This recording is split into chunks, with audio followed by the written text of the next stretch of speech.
ওম শান্তি। আজ 17/9/2024। আজকের বাবার মধুর মহাবাক্য শুনব।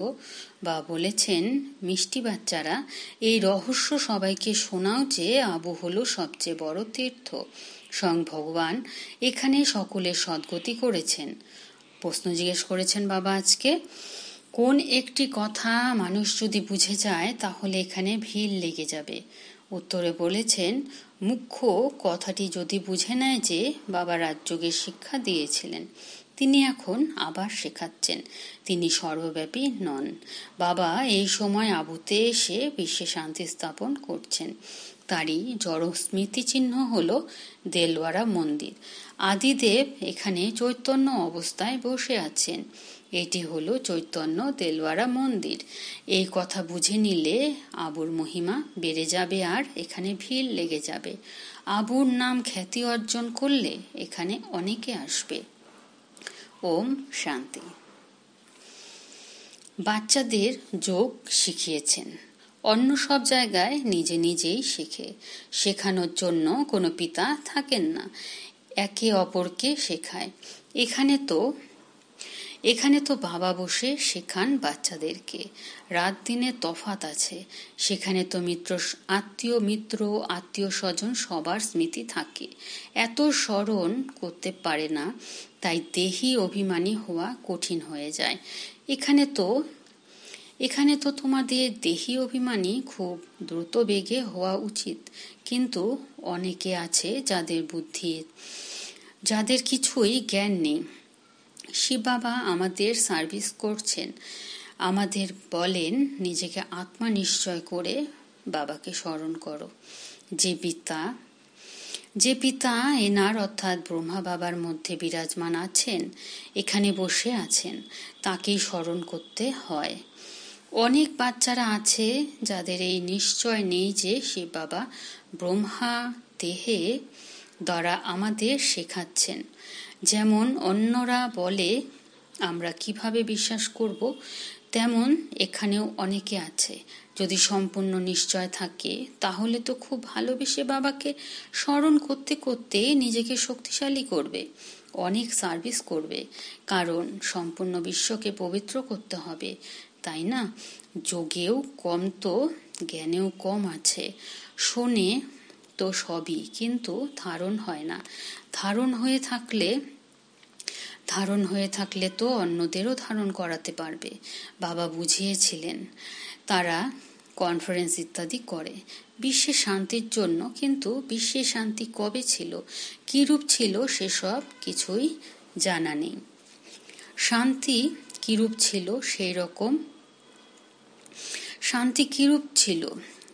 সেই রকমই চাই, তাই না? এই কথা তো তোমরা বাচ্চারাও জানো। বিশ্বে সুখ শান্তি স্থাপনা এখন হচ্ছে। বাবা এসেছেন কিভাবে দেলওয়ারা মন্দির আছে, আদি দেব আছেন এবং ওপরে বিশ্বের শান্তির দৃশ্য আছে। কোথাও কনফারেন্স ইত্যাদিতে তোমাদের ডাকলে তোমরা জিজ্ঞাসা করো বিশ্বের শান্তি কিরকম চাই।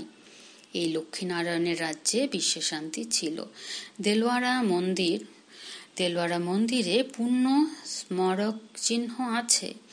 বিশ্বে শান্তির স্যাম্পল তো চাই, তাই না? লক্ষ্মীনারায়ণের চিত্র দ্বারাও কিছু বোঝে না, পাথর বুদ্ধি যে। তো তাদের বলা উচিত যে আমরা বলতে পারি বিশ্বের শান্তির স্যাম্পল 1 লক্ষের নারায়ণ এবং তাদের রাজধানীও যদি দেখতে চাও তো সেসব দেলওয়ারা মন্দিরে গিয়ে দেখো। মডেলই দেখানো হবে, তাই না? সেসব গিয়ে আবুতে দেখো। মন্দির যারা তৈরি করেছে তারা নিজেরাও জানে না, তারা বসে এই স্মারক চিহ্ন তৈরি করেছে, যার নাম দেলওয়ারা মন্দির রেখে দিয়েছে। আদিদেবকে বসিয়েছে, ওপরে স্বর্গ দেখিয়েছে। যেমন ওটা হলো জড়, তেমন তোমরা হলে চৈতন্য দেলওয়ারার নাম রাখা যায়। কিন্তু তারপরে কত ভিড় হয়ে যাবে, মানুষ তো কনফিউজড হয়ে যাবে। এসব কি অদ্ভুত কথা, বোঝাতে খুব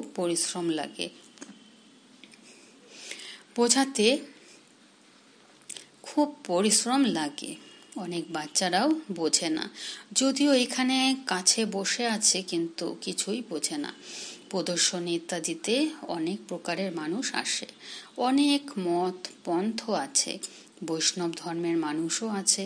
বৈষ্ণব ধর্মের অর্থ বোঝে না, কৃষ্ণের বাদশাহী কোথায় জানে না, কৃষ্ণের রাজত্বকে স্বর্গ বৈকুণ্ঠ বলা হয়। বাবা বলেছিলেন যেখানে আমন্ত্রণ করা হবে সেখানে গিয়ে বোঝাও বিশ্বের শান্তি কবে ছিল। এই আবু হলো সবচেয়ে উঁচু থেকে উঁচু তীর্থস্থল, এখানে বাবা বিশ্বের সদ্গতি করছেন। আবু পাহাড়িতে তার স্যাম্পল দেখতে হলে দেলওয়ারা মন্দির দেখো। বিশ্বের শান্তি স্থাপন করা হয়েছিল কিভাবে, তারই স্যাম্পল আছে, শুনে অনেক খুশি হবে। জৈন ধর্মাবলম্বীরাও খুশি হবে। তোমরা বলবে প্রজাপিতা ব্রহ্মা হলেন আমাদের পিতা আদিদেব। তোমরা বোঝাও, কিন্তু তারা বোঝে না। তারা বলে ব্রহ্মা কুমারীরা কি জানি কি বলে। অতএব বাচ্চারা, এখন তোমাদের আবু তীর্থের উঁচু মহিমা বর্ণনা করে বোঝানো উচিত। আবু হলো শ্রেষ্ঠ তীর্থ, বোম্বেতে গিয়েও বোঝাতে পারো। আবু পাহাড় সর্বশ্রেষ্ঠ তীর্থ, কারণ পরমপিতা পরমাত্মা আবুতে এসে স্বর্গের স্থাপনা করছেন। স্বর্গের রচনা কিভাবে করেছেন, সেই স্বর্গের এবং আদিদেবের মডেল সবই আবুতে আছে, যে কথা মানুষ বোঝে না। আমরা এখন জানি, তোমরা জানো না, তাই তোমাদের বোঝাই। প্রথমে তো তোমরা জিজ্ঞাসা করো যে বিশ্বে কি রকমের শান্তি চাও। কখনো দেখেছ? বিশ্বে শান্তি তো লক্ষ্মীনারায়ণের রাজ্যে ছিল। একটি মাত্র আদি সনাতন দেবী দেবতা ধর্ম ছিল, এদের বংশের রাজ্য ছিল। চলো এদের রাজধানীর মডেল আবুতে তোমাদের দেখাই। এ হলো পুরনো পতিত দুনিয়া। নতুন দুনিয়া তো বলবে না, তাই না?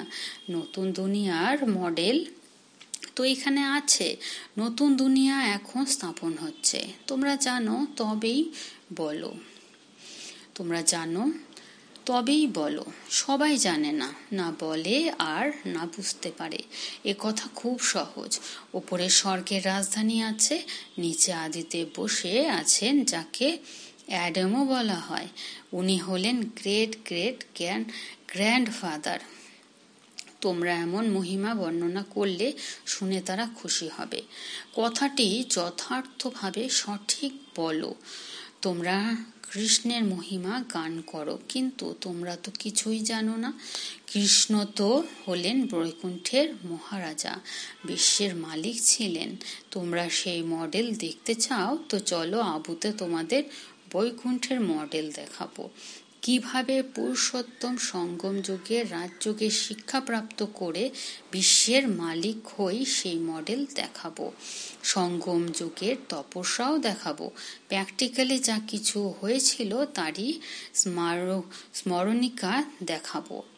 শিব বাবা যিনি লক্ষ্মীনারায়ণের রাজ্য স্থাপন করেছিলেন তারও চিত্র আছে। অম্বা দেবীরও মন্দির আছে। অম্বা দেবীর কোনো 10-20টি ভুজা হয় না, ভুজা তো 2টিই হয়। তোমরা এসো তো তোমাদের দেখাবো। বৈকুণ্ঠ আবুতে দেখাবো। আবুতেই বাবা এসে সম্পূর্ণ বিশ্বকে স্বর্গে পরিণত করেন, সদ্গতি প্রদান করেন। আবু হলো সর্বশ্রেষ্ঠ তীর্থ। সব ধর্মের মানুষের সদ্গতি করেন যিনি, তিনি হলেন একমাত্র পিতা, তারই স্মরণিকা চলো আবুতে দেখাবো। তোমরা আবুর অনেক মহিমা বর্ণনা করতে পারো, তোমাদের সব স্মরণিকা দেখাই। খ্রিস্টানরাও জানতে চায় প্রাচীন ভারতের রাজ্য কে শিখিয়েছেন, সেটা কি জিনিস বলো। আবুতে চলো দেখাবো। বৈকুণ্ঠের চিত্র সঠিক বানানো আছে ওপরের ছাদে, তোমরা এমন তৈরি করতে পারো না। অতএব খুব ভালোভাবে বলতে হবে। টুরিস্টরা যারা কষ্ট করে দেখতে আসে তারাও এসে বুঝবে। তোমাদের আবুর নাম বিখ্যাত হলে অনেকে আসবে, আবু বিখ্যাত হয়ে যাবে।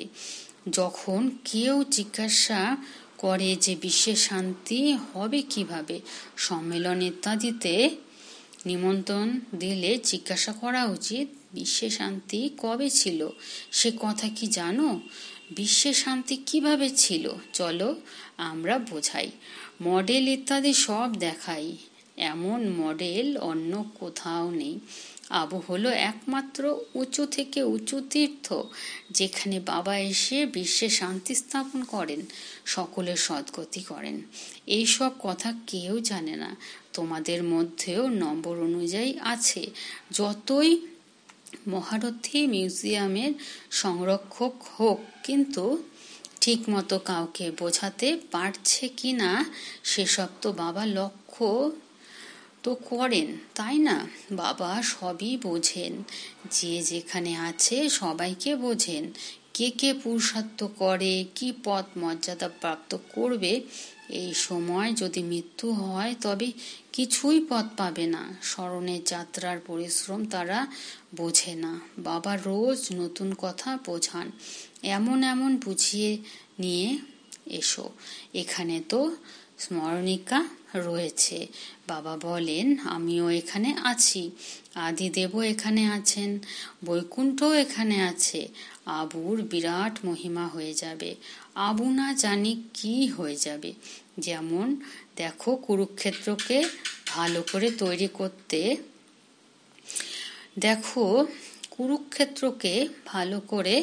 তৈরি করতে কোটি টাকা খরচ করে। কত অসংখ্য মানুষ সেখানে গিয়ে একত্রিত হয়। এত আবর্জনা জমা হয়, দুর্গন্ধ হয় যে বলার নয়। কত ভিড় হয়। খবর এসেছিল যে ভজন মণ্ডলীর একটি বাস নদীতে ডুবে গেছে। এই সব তো দুঃখই, তাই না? অকালে মৃত্যুও হয়। সেখানে তো এমন কিছুই হয় না। এইসব কথা তোমরা বোঝাতে পারো। যে কথা বলবে সে সেন্সিবল হওয়া চাই। বাবা জ্ঞান পাম্প করছেন, বুদ্ধিতে বসাচ্ছেন। দুনিয়া কি এইসব কথা বোঝে? তারা ভাবে নতুন দুনিয়া যাত্রা করতে যায়। বাবা বলেন, এই দুনিয়া এখন পুরনো হয়েছে, শেষ হয়ে যাবে। তারা বলে 40,000 বছর বাকি আছে। তোমরা তো বলো সম্পূর্ণ কল্পের আয়ু হলো 5,000 বছরের। পুরনো দুনিয়ার বিনাশ তো সামনে দাঁড়িয়ে আছে। একেই বলা হয় ঘোর অন্ধকার। কুম্ভকর্ণের নিদ্রায় সবাই নিদ্রিত। কুম্ভকর্ণ অর্ধকল্প ঘুমাতো, অর্ধকল্প জেগে থাকতো। তোমরা কুম্ভকর্ণ ছিলে।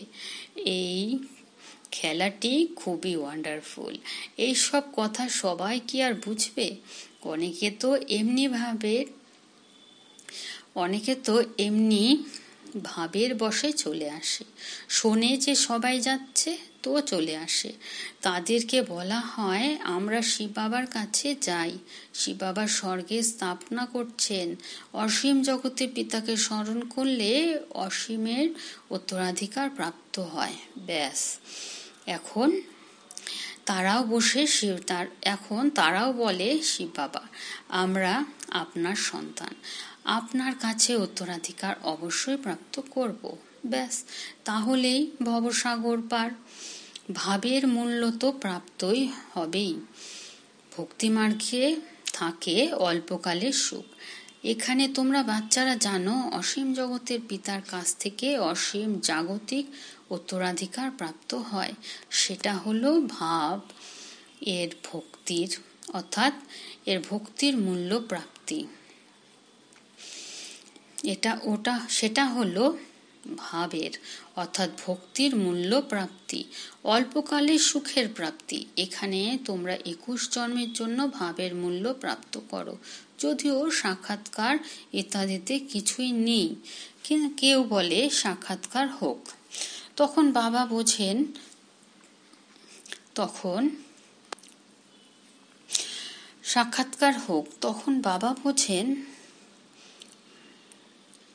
তখন বাবা বোঝেন কিছুই বোঝেনি। সাক্ষাৎকার করতে হলে গিয়ে নবদা ভক্তি অর্থাৎ অখণ্ড ভক্তি করো, তাতে প্রাপ্তি কিছুই নেই।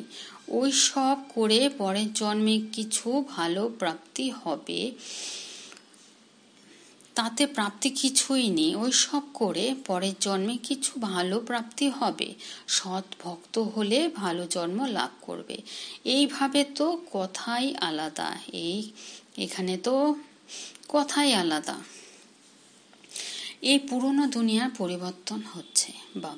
বাবা হলেন দুনিয়া পরিবর্তনকারী। স্মারণিক তো রয়েছেই, খুব পুরনো এই মন্দির, কিন্তু ভাঙচুর হলে মেরামত করানো হয়, কিন্তু সেই শোভনীয় রূপ তো খর্ব হয়ে যায়। এই সবই হলো বিনাশী বস্তু। অতএব বাবা বোঝান, বাচ্চারা, এক তো নিজের কল্যাণের জন্য নিজেকে আত্মা নিশ্চয় করে বাবাকে স্মরণ করো, তাহলে বিকর্ম বিনাশ হবে। এ হলো পড়াশোনার কথা।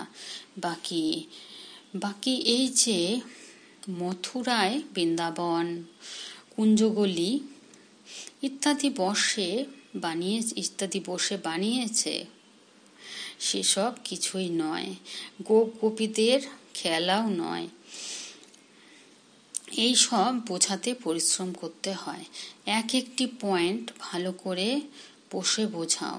কনফারেন্স ইত্যাদিতে এমন কাউকে চাই যে হবে যোগযুক্ত।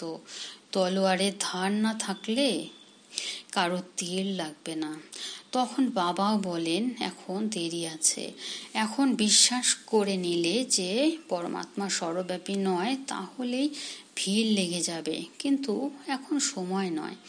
এখন একটি মুখ্য কথা বুঝে যাক যে রাজযোগীর শিক্ষা পরমপিতা পরমাত্মা বাবা দিয়েছিলেন, বর্তমানে তিনি শিক্ষা দিচ্ছেন। তার নামের পরিবর্তে যে নাম অর্থাৎ শ্রীকৃষ্ণের নাম লেখা হয়েছে, তিনি এখন অসুন্দর হয়ে আছেন। কত বড় ভুল করেছে মানুষ, এই ভুলের জন্য তোমাদের পতন হয়েছে। এখন বাবা বোঝাচ্ছেন, এই পড়াশোনা হলো সোর্স অফ ইনকাম।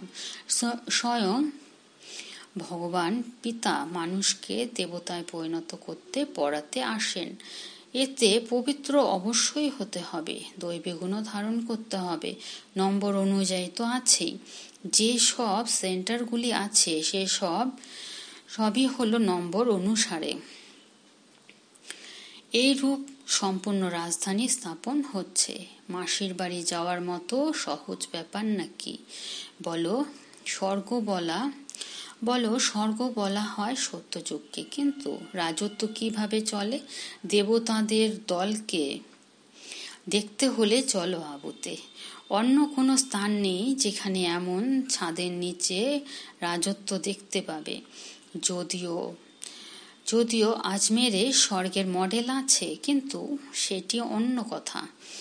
এখানে তো আদি দেবও রয়েছেন, তাই না? সত্যযুগকে কিভাবে স্থাপন করেছেন সেই কথাটি সঠিক স্মরণিকা তো আছে। এখন আমরা চৈতন্য দেলওয়ারার নাম লিখতে পারি না।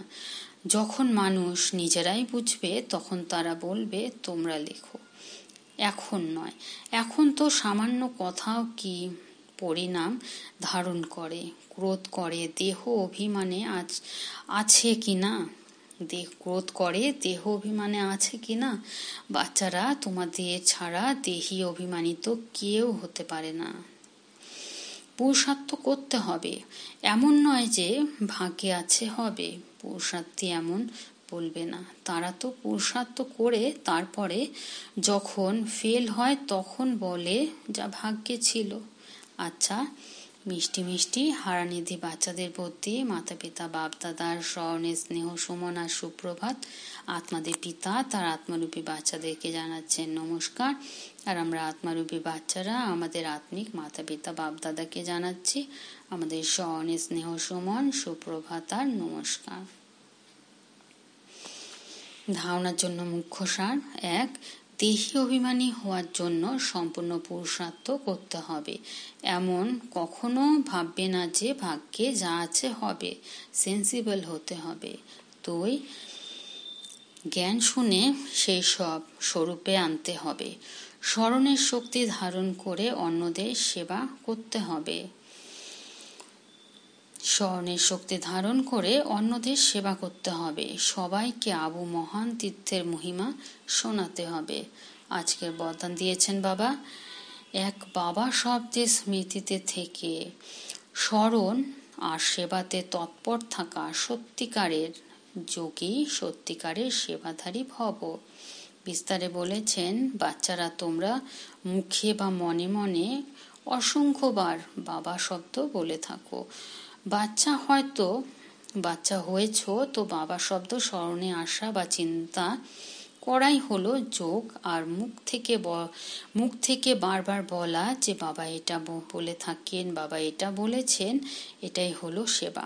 কিন্তু এই বাবা শব্দকে কেউ হৃদয় থেকে বলে, আবার কেউ নলেজের বুদ্ধি থেকে। যারা হৃদয় থেকে বলে তাদের হৃদয়ে সদা প্রত্যক্ষ প্রাপ্তি, খুশি আর শক্তি প্রাপ্ত হয়। বুদ্ধি দিয়ে বলা আত্মাদের বাবা শব্দ বলার সময় খুশি হয়, কিন্তু সদাকালের জন্য নয়। আজকের স্লোগান: সত্যিকারের বহ্নি পতঙ্গ হলো তারা যারা পরমাত্মারূপী অগ্নির ওপরে নিজেদেরকে সমর্পণ করে দেয়। আচ্ছা, ওম।